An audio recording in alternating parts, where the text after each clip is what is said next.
McLaren's performance at the British Grand Prix has left me a bit annoyed, as I feel like the team failed to extract the maximum out of the package that they had in hand. And that is something that the team has done in the past couple of race weekends.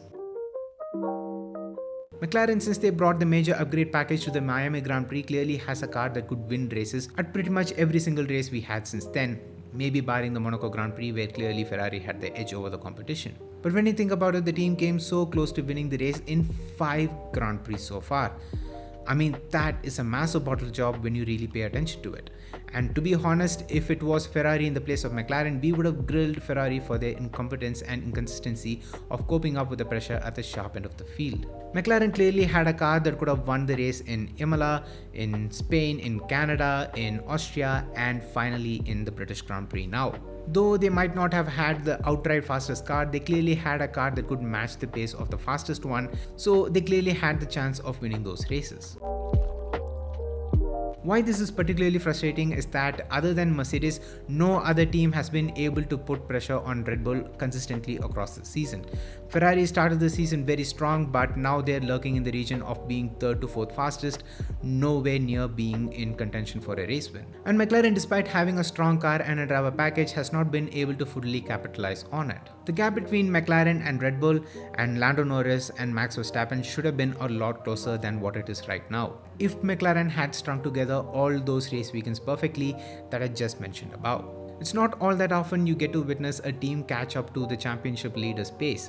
I mean, the fact that McLaren has done that this season successfully, and a car that is fast across all tracks and has managed to hold its pace for such a long duration in a season, is very rare. The fact that McLaren is struggling with simple strategy decisions might indicate what's preventing them from winning races, and the British Grand Prix has further exposed the weaknesses of McLaren and has shown where the team might need to improve on. The fact that even the audience like me watching the broadcast knew that the fresh medium tires would have given Lando Norris the best opportunity at winning the race, yet the team had a brief conversation with Lando Norris about tires on his in-lap is a problem.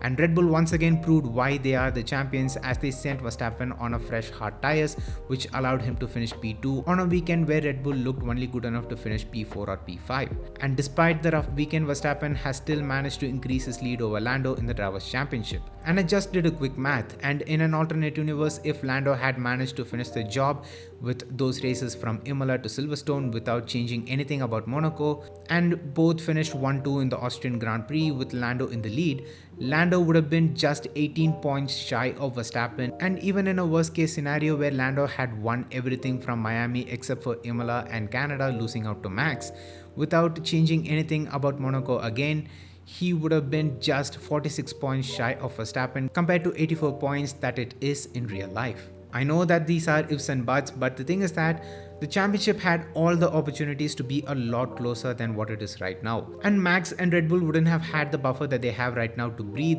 which would have made the championship a lot more spicy. The fact that Mercedes caught up to the frontrunners being the last one to do it from so far behind, yet they are just 74 points behind McLaren, is an absolute joke. Let's also not forget that Mercedes has only had a race winning car in the last 4 Grand Prix, and they've already won the last 2. That shows the difference between McLaren and Mercedes. I'm sure that McLaren will continue to be a quick team to challenge for more poles and wins this season, but the thing is that McLaren needs to put everything together to maximize on their result, and when they have the opportunity to snatch a win, they have to be the one to do it, and not falter it like how they've done in the past couple of Grand Prix.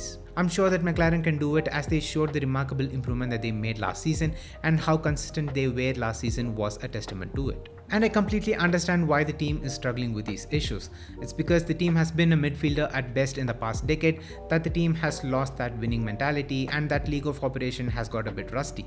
So the team has to revive it, and I know that they will do it. McLaren has always shown great signs of improvement, but they really need to do it quick, because they have a race winning car at disposal, so they can't waste the opportunity at winning more races. So yes guys, these are my thoughts and opinion on McLaren, and I hope you all enjoyed. If you did, make sure to the like button and let me know down in the comments on what are your thoughts on this as well. I'm curious to know what's your take on it, so leave it down in the comments. With that being said, subscribe to the Rendmaster channel if you haven't already, and also hit that bell icon while you're at it so you get notified when I upload a brand new video. And until next time, it's me Vinesh from Rendmeister, and I'm out. Love you guys, stay safe, peace.